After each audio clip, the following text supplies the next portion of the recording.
amongst like the Beatles community, there's this phrase that gets used a lot.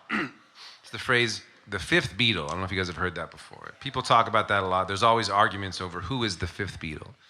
Simply meaning like who is like an integral part of their story that isn't technically in the band, but wouldn't be the same without them. And there's many people along the way, Yoko Ono, Billy Preston, their manager.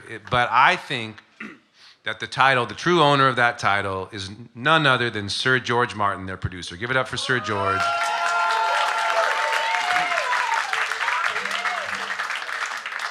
Without George, we wouldn't have all these records. He was their producer, and he was an amazing sound engineer, and he knew how to take what was in the Beatles' heads and put it into the tapes. And it was so important that he was there and that he was sober the entire time. It's very important.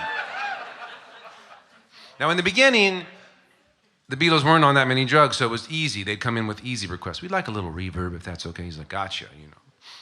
Like this turned up a little bit, maybe a trumpet on this track, gotcha. But then they start doing all these drugs. They came in with all this weird shit. And I learned this really cute thing about George that I didn't know before, where sometimes they would ask for stuff that was just not real, you know? And he would invent these little machines that did nothing, that had buttons on them. And so they'd come in and they'd be like, George, do you have anything that like makes it sound like we were upside down when we were playing this? And they were like, yeah, hold on a sec. You want the upside downer? And he'd pull out this box that did nothing, and he'd be like, see, click. And they'd be like, oh yeah, that shit's upside down. Killed it, George.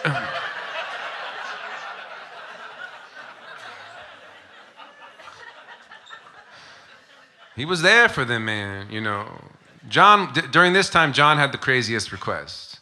John was up there and he was like, for that first song I sang you, Tomorrow Never Knows, he was like, George, I want it to sound like like my voice is spinning around the room, so here's what I'm thinking. We tie me to the ceiling fan and just put the microphone there and I'll sing as I'm spinning around.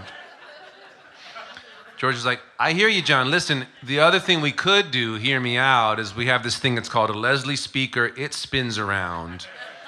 And we could just put your voice through that, the same effect. And John was like, yeah, sure. I mean, I brought the bungee cord. Whatever you want to do is fine.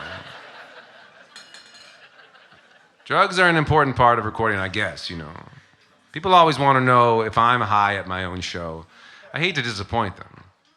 I'm not, though. This is not the right job for that. Look at you guys. You're all attentive and staring at me. Can you imagine? You've never hit the joint and been like, is there like a crowd of people that's just like staring, waiting for me to stand in front of them? That's your job. I'll stay straight for you for now, you know. Here's another John Lennon song called Dr. Robert.